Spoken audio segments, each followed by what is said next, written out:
Yeah, just to pick up on the corner talk, a couple names that Ohio State's associated with. Denver Harris out of Houston, Texas. May be hard to get him out of there, but then again, so was Quinn Ewers, so was Baron Browning, so were a lot of other guys. So, never really sell there. But then there's Will Johnson, the cornerback out of Grosse Pointe, Michigan. Father played at Michigan, so obviously a Michigan legacy. Ohio State near the top for him, if not the top school. I think that he's somebody that's very important to keep an eye on the board. But there certainly are going to be some corner targets out there, and they're not going to give up on Damani Jackson, the number one rated in the Rivals rankings corner out of Mater Dei High School in Santa Ana, California. He's committed to USC. Yeah, USC is just one bad luck run away from a coaching change over there. So you just never know. I never really, there are a couple of schools that I never really lock guys down in once they commit. USC and Kentucky are two off of the top of my head for different reasons. I think a lot of kids commit to Kentucky just to lock a spot in.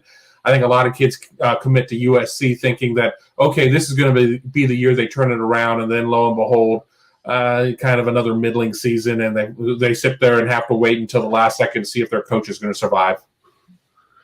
It's a great way to live. It's like paycheck to paycheck at USC. Talking 2022 with Tony Girdman, Buckeye Scoop.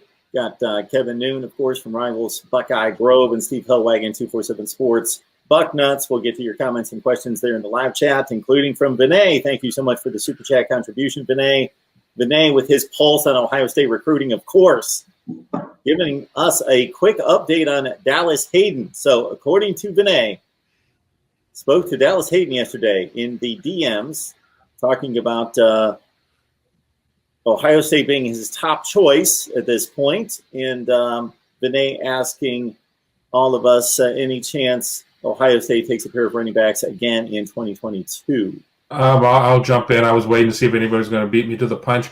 I think you always have to look and see if they're going to be two that are going to fit. And I know they took a pair with Trevion Henderson and Evan Pryor, but you have to keep your options open here in the days of the transfer portal. And I don't think that you can just get yourself bound up into one guy, especially when none of the running backs that they're looking at are from the state of Ohio right now, currently, in terms of where their offers are. The closest being Nicholas Singleton out of Pennsylvania.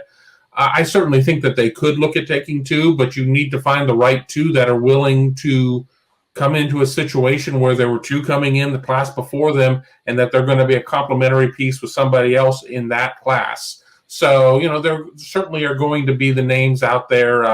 Damari Alston out of College Park, Georgia. You've got Nicholas Singleton, obviously Dallan Hayden.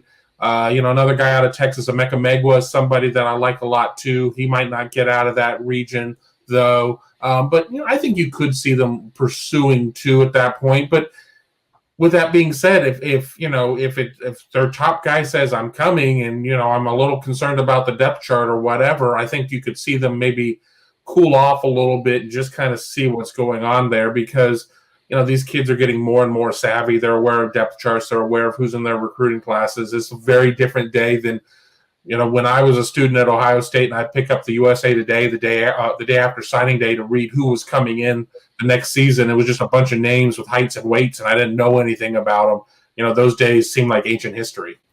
Yeah, kids don't come in anymore, and their first day on campus, they look around and see who else got signed, and they're aware of everything, and you can't really hoodwink anybody unless you do it.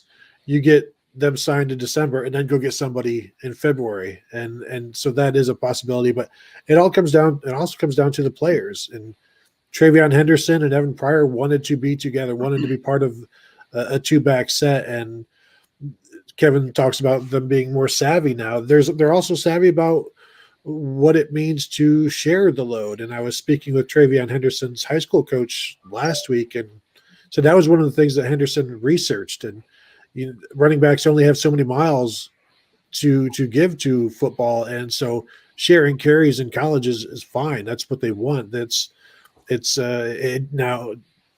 that Dallan Hayden? Is that Alston? Is it Singleton? It depends, because like anymore, 25 carries, we've talked about it forever, but that's always this magic number, but it's rarely hit. And it takes a rare guy to do that. And, J.K. Dobbins was able to do it. Not everybody can. And you don't need to. If you got more guys, keep more guys happy. The transfer portal now is a situation where you're almost forced to play guys. But as Tony Alford said a couple of years ago, it's not his job to make his running backs happy. It's his running back's job to make him happy.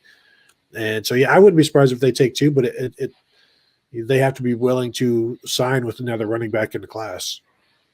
Yeah, I think that some of it may be dependent on what happens this spring. If there's a position change for one of these running backs to go to another position, or if somebody decides to transfer out after spring football or before the fall camp begins, enters the portal, that opens up a scholarship spot for maybe a second running back signee in this class. But they're young and they're deep. They've got 5 guys who are going to be sophomores or freshmen this coming year, and then Teague's going to be essentially a junior, although I guess you could count him as a sophomore because he was a sophomore this past year. So I don't know how the accounting is all going to go, but 5 guys for one spot seems like an awful lot.